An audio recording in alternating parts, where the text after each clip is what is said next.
Perhaps you felt this before. You meet a woman and something in you shifts. Not just attraction, something deeper, almost magnetic. You can't stop thinking about her. You find yourself saying things you don't mean, doing things that aren't like you, losing yourself in ways that feel both intoxicating and terrifying. And when it ends, if it ends, you don't just feel heartbroken. You feel like you've woken up from a dream you didn't know you were in. You look back and barely recognize the man you became around her. If this sounds familiar, take a breath, because what I'm about to share isn't about blaming women, and it's not about bitterness. It's about something Carl Jung discovered over a century ago, a hidden part of your own psyche that certain women can activate without either of you even realizing it. Jung called it the anima. And until you understand how she operates inside you, you will keep being pulled into the same patterns, the same impossible attractions, the same moments where you abandon yourself completely for someone who seems to hold a power over you that you can't explain. This isn't her fault, and it isn't yours, but it is your responsibility to see what's actually happening. Today I'm going to show you what Jung understood about this dynamic, why certain women seem to cast a spell over certain men, why it feels so consuming, and what it actually reveals about the unfinished work inside your own soul. Stay until the end, because if you've ever lost yourself in a woman and couldn't understand why, you may finally have your answer. And before we dive in, take a moment to like this video, subscribe to the channel, and leave a comment. Have you ever experienced this kind of overwhelming attraction that felt almost beyond your control? I want to hear your story.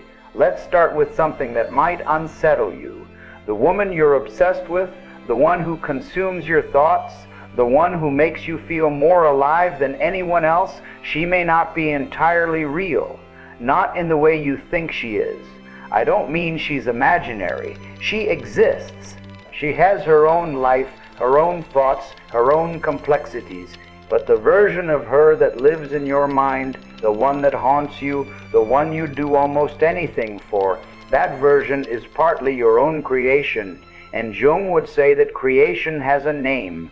The anima is the unconscious feminine aspect that lives inside every man. She is not a woman. She is an image, an archetype, a living presence within your own psyche that you have carried since birth. And here is the part that changes everything.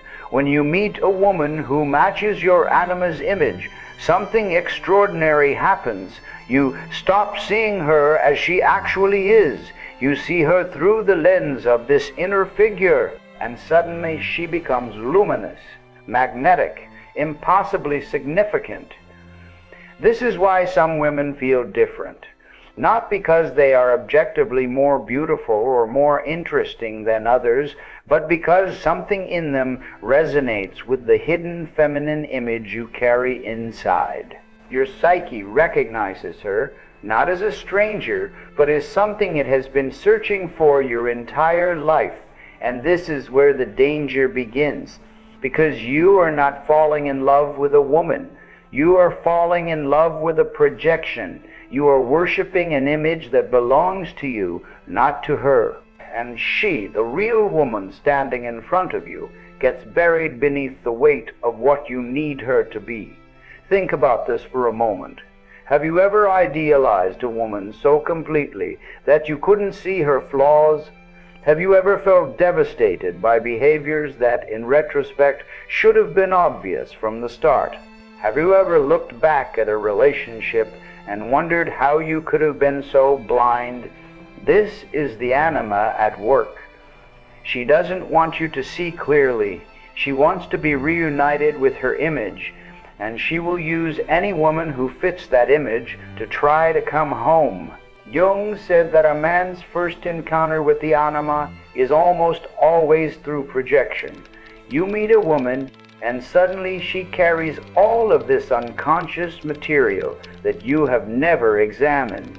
your longing for the feminine, your unmet needs from childhood, your fantasies about what love should feel like, your deepest fears about intimacy, all of it gets placed onto her without your awareness. And she feels this. She feels you looking at her in a way that is too intense, too hungry, too loaded with meaning. She becomes not a person, but a symbol, and no human being can bear the weight of being someone else's symbol for long. This is why these relationships often collapse. The real woman eventually asserts herself. She does something that contradicts the image. She reveals herself to be human, limited, flawed. And when that happens, the man experiences it not as normal relationship friction, but as betrayal. He feels like she deceived him. He feels like she was never who he thought she was. But she never claimed to be who he thought she was. He painted that image onto her himself. Let me tell you something important. The anima is not your enemy. She is not. A trick your mind plays on you. She is a guide, but a dangerous one. Jung compared the anima to a figure from myth and fairy tale, the enchantress, the siren, the beautiful woman who lures men toward something. The question is whether she lures you toward destruction or toward yourself. In ancient stories, the hero often meets a mysterious feminine figure. Sometimes she helps him. Sometimes she tries to drown him. Sometimes she does both. This is exactly how the anima operates. She can lead you into your depths, into parts of yourself you have never known, into emotional and creative capacities you never knew you had. Or she can pull you under completely, leaving you lost in fantasy, obsession, and projection. The difference lies in whether you recognize her as an inner figure or mistake her for an outer woman. When you project the anima unconsciously, you give your power away. The woman becomes the source of your aliveness, your meaning, your sense of self. Without her, you feel empty. With her, you feel whole. This is not love. This is psychological dependency. You have placed your soul in another person's hands without realizing it. And here is the dark truth that Jung understood. The woman who receives this projection is often not a villain. She may even be an ordinary person with her own struggles and wounds, but something about her, perhaps her appearance, her voice, her way of moving through the world, happens to match your inner image. And so she becomes the screen onto which you project your entire unlived inner life. She didn't ask for this power. You gave it to her, and now you resent her for having it. Some men spend their entire lives moving from one anima projection to the next. They fall in love intensely. They feel certain this woman is different. They pursue her with all their energy. And then when the projection fades and the real woman emerges, they feel disillusioned. They blame her. They leave. And they go searching for the next woman who will carry the image. This is not love. This is a man running from himself, using women as mirrors to avoid looking directly at his own face.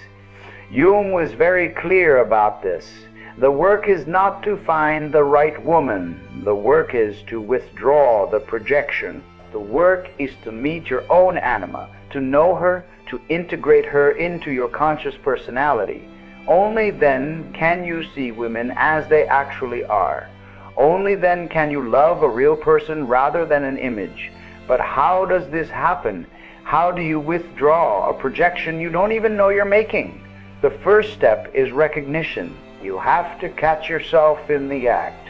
The next time you feel that overwhelming pull toward a woman, that sense that she is special beyond words, that certainty that she holds something you desperately need, pause. Ask yourself, what am I seeing in her that I cannot find in myself? Because everything you see in her, every quality that captivates you, exists somewhere inside you, the beauty, the mystery, the softness, the wildness, whatever draws you in, it is not hers alone. It is a part of your own soul that you have not yet claimed. This is what Jung meant when he said that the anima carries a man's soul. She holds the parts of himself that he has rejected or never developed, the emotional depth he was taught to suppress, the creativity he abandoned for practicality, the vulnerability he learned to hide. The anima keeps all of this in the unconscious, and she will keep projecting it outward until he finally turns around and faces her directly. Think about the qualities that have captivated you in women. Not just physical qualities, but ways of being. Perhaps you were drawn to a woman who seemed free and uncontainable. Perhaps you were captivated by someone gentle and nurturing. Perhaps you were fascinated by a woman who seemed to understand things without words, who moved through life with intuition rather than logic. Now ask yourself, where are those qualities in me? If you are drawn to freedom, where have you imprisoned yourself? If you are drawn to gentleness, where have you been harsh with yourself? If you are drawn to gentleness, where have you been harsh with yourself? If you are drawn to intuition, where have you overridden your own inner knowing? The anima shows you what you lack, and the women who carry your projection show you exactly where your soul is asking you to grow. This is not comfortable work. It requires you to stop looking outward and start looking inward. It requires you to sit with feelings you may have spent years avoiding. It requires you to grieve, not just past relationships, but the fantasy of being completed by another person. Because that fantasy, as beautiful as it feels, keeps you incomplete. It keeps you asleep. It keeps you dependent. It keeps you asleep. Let me share something that might help you see this pattern in your own life. Jung identified different levels of anima development. The anima does not remain static. She evolves as you evolve.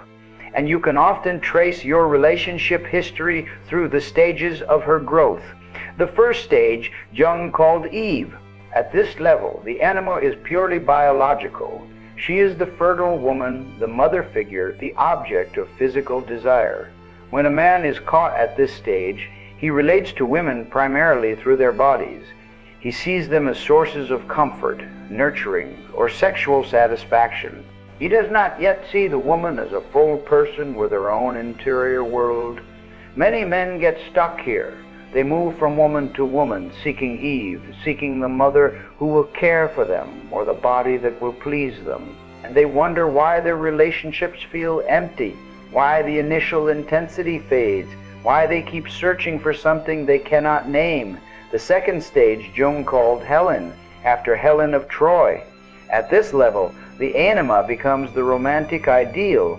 She is beauty, grace, the beloved who must be won. Here the man begins to see the woman as something more than a body. He sees her as an aesthetic and emotional experience. He writes poetry for her. He fights for her. He places her on a pedestal. This stage brings more depth, but also more danger. Because Helen is still an image, still a projection. The man loves the woman for what she represents, not for who she is. And when she steps off the pedestal, when she reveals herself to be human, the man feels betrayed. He thought he had found his Helen. He cannot forgive her for being merely mortal. The third stage Jung called Mary. Here the anima takes on spiritual qualities. She becomes the virgin, the pure one, the guide to higher things. The man no longer sees her as just body or beauty. He sees her as soul. He seeks in her a spiritual connection, a sense of meaning that transcends the physical. This stage represents real progress, but it carries its own trap. The man may become so focused on the woman's purity that he cannot accept her complexity. He needs her to remain spotless. He needs her to represent heaven. And when she shows her earthly side, her anger, her desire, her human needs, he recoils. He feels that she has fallen. The fourth stage, the highest development of the anima, Jung called Sophia. This is wisdom. Here the anima is no longer projected outward. She has been integrated.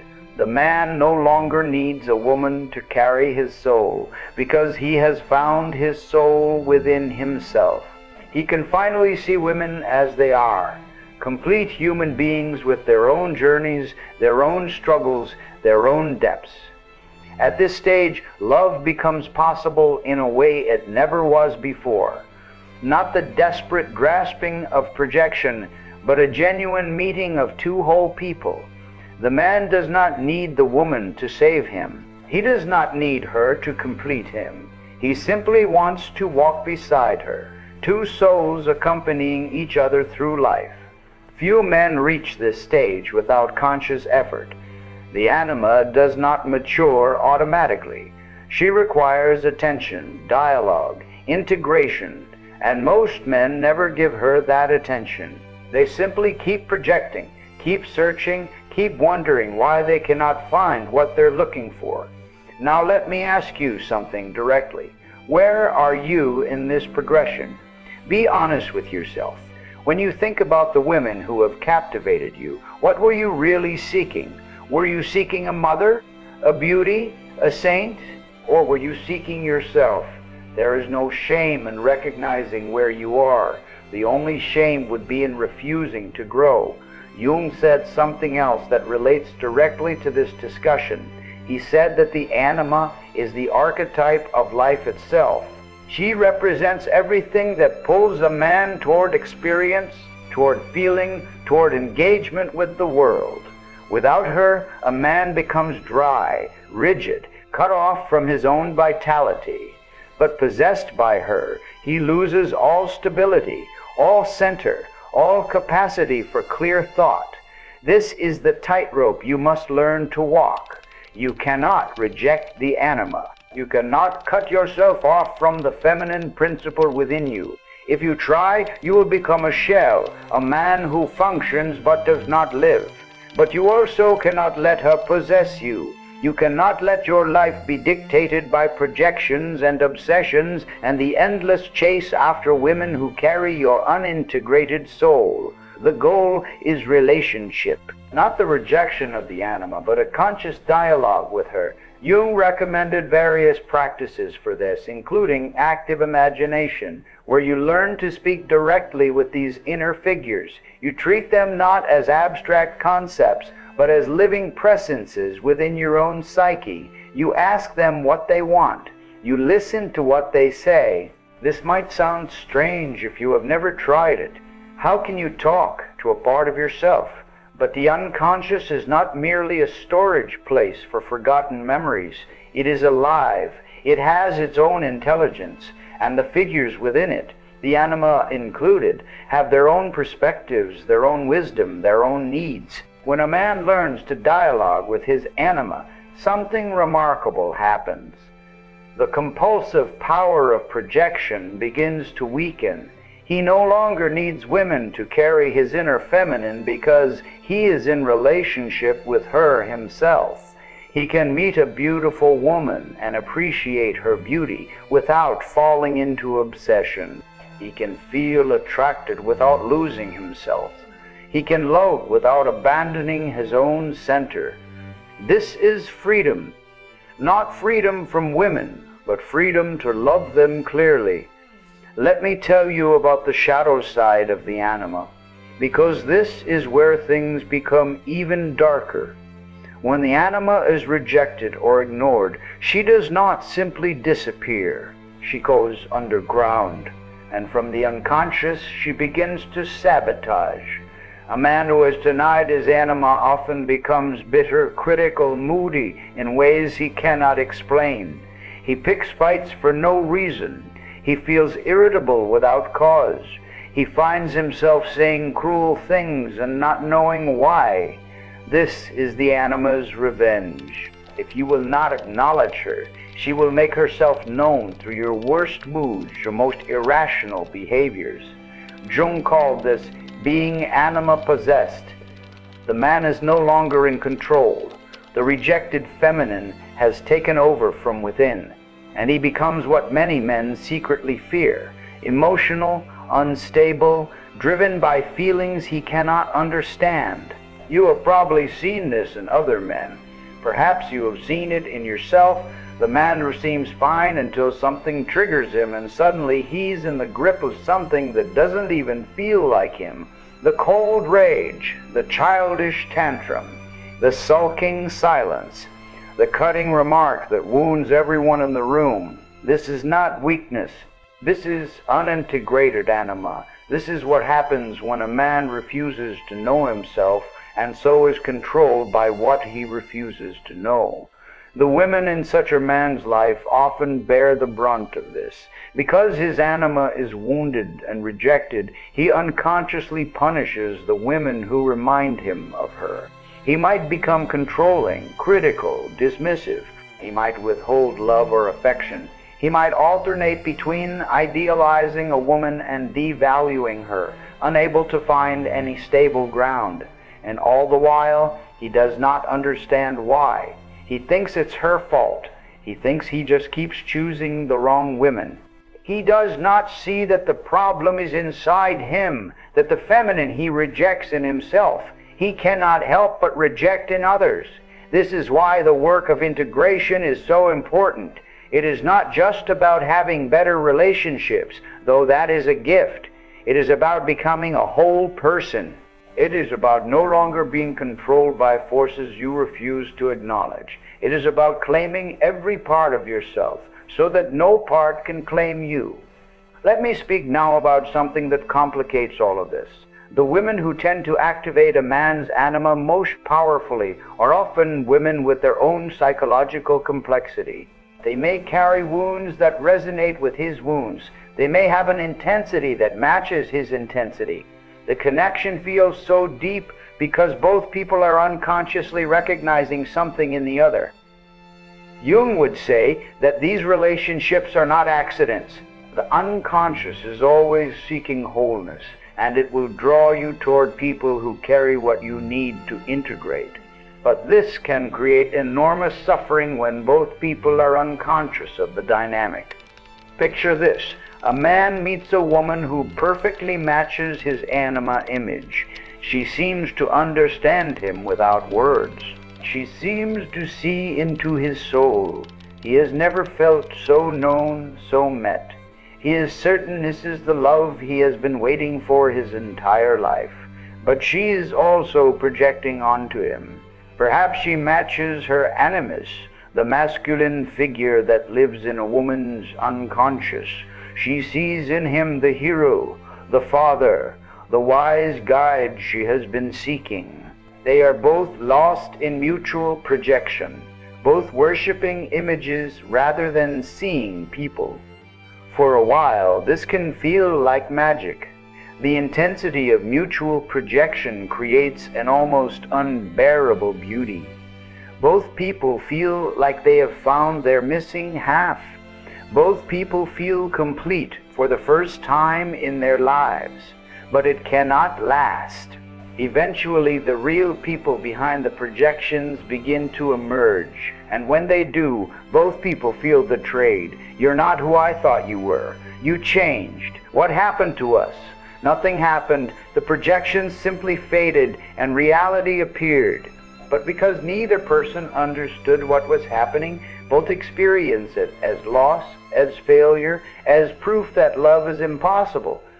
This is the tragedy that Jung saw playing out everywhere, not just in dramatic relationships, but in ordinary marriages, in quiet disappointments, in the slow death of connection between people who never understood what they were doing to each other. And it doesn't have to be this way. When you understand the dynamics of projection, you gain the power to do something different. You can catch yourself idealizing. You can question your certainties. You can stay curious about who this woman actually is rather than who you need her to be. This is not less romantic. It is more romantic because real love can only exist between real people. The love of projections is just two people masturbating into mirrors while pretending they're touching each other. Real intimacy requires seeing and being seen. Not the fantasy version, not the idealized image, but the actual human being with all their contradictions and limitations. This is terrifying. It is also the only path to genuine connection. Let me share something about what it looks like when a man begins to integrate his anima. The outer signs are subtle at first. He stops being so reactive around women. He can appreciate beauty without being destabilized by it. He finds himself less drawn to drama and more drawn to depth. His relationships become calmer but not less alive. He experiences his emotions more fully without being controlled by them. Internally, something more profound shifts. The man discovers that he has access to qualities he once only saw in women. He finds creativity flowing more easily. He becomes more comfortable with ambiguity and nuance. His intuition sharpens. He can receive as well as give, listen as well as speak, yield as well as assert. This is not becoming feminine. This is becoming whole. The man does not lose his masculinity. He expands it. He is no longer a half person looking for his other half. He is a complete being capable of genuine union with another complete being. Jung was very clear that this integration is not about becoming androgynous or erasing differences between masculine and feminine. The anima remains anima. She retains her nature. But she is no longer split off, projected outward, sought in external women. She is known, accepted, related to. She becomes a source of inner wisdom rather than outer compulsion.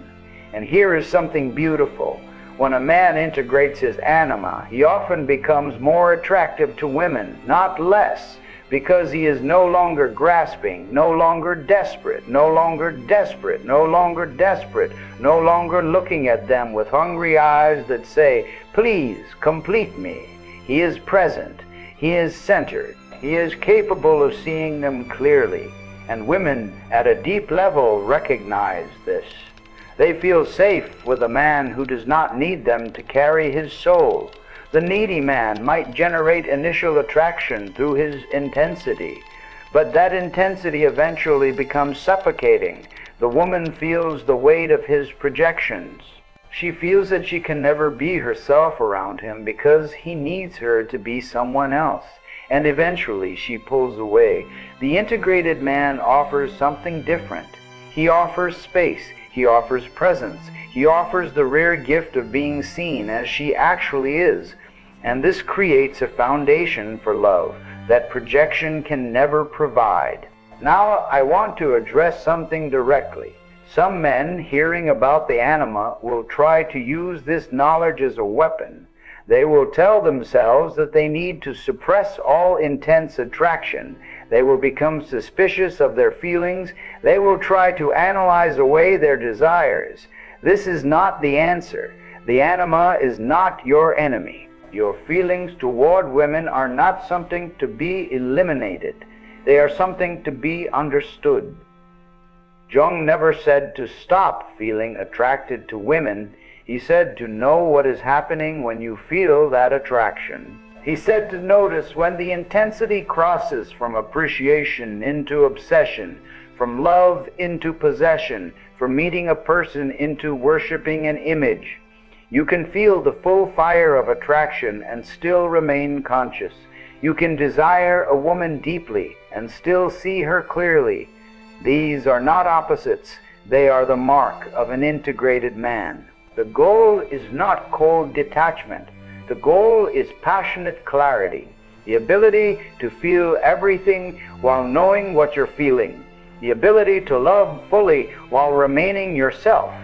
This is what Jung meant by individuation, the process of becoming whole. It is not a rejection of passion or desire. It is the transformation of passion from compulsion into choice, from unconscious possession into conscious expression.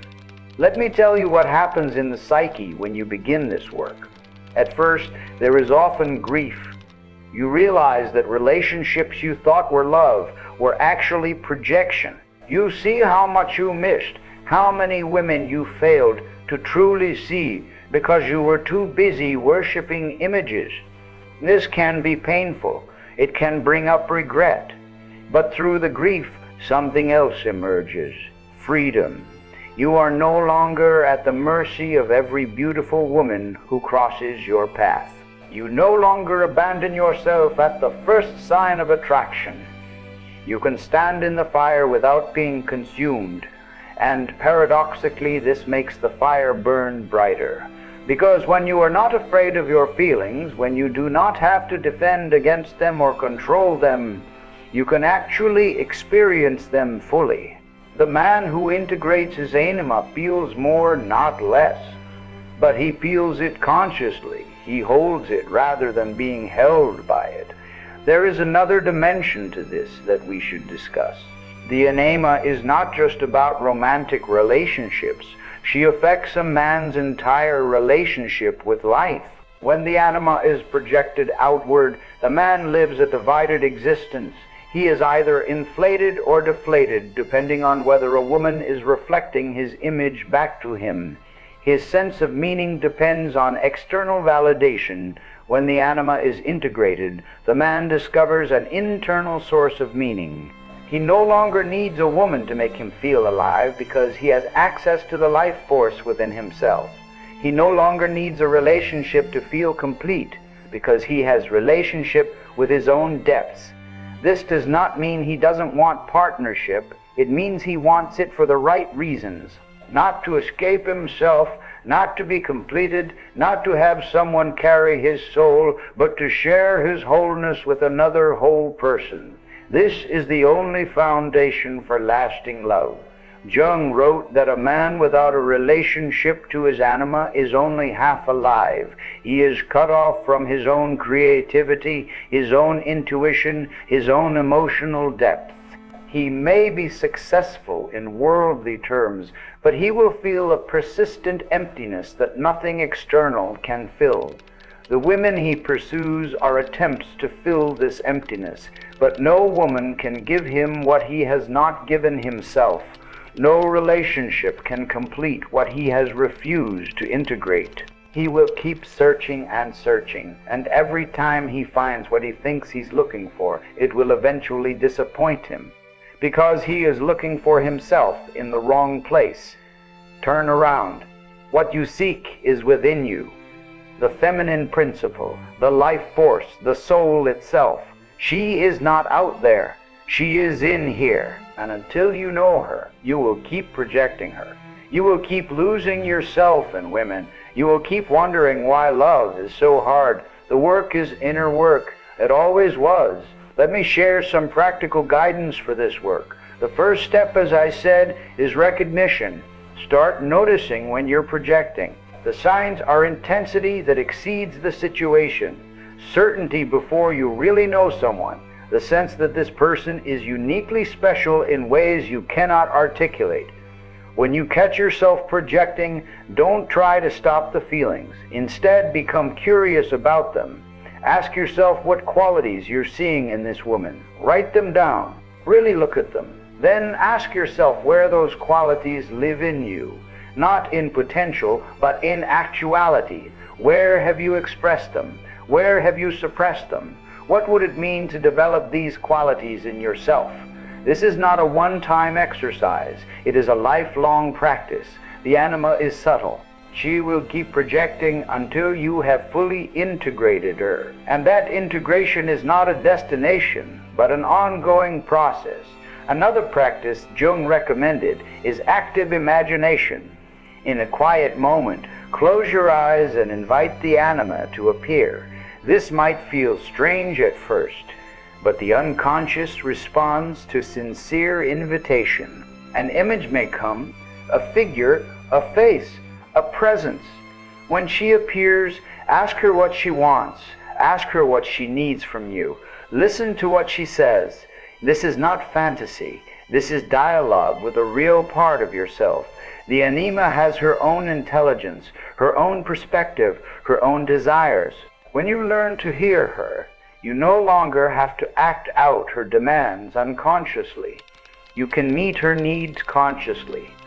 You can give her what she requires without projecting her onto external women.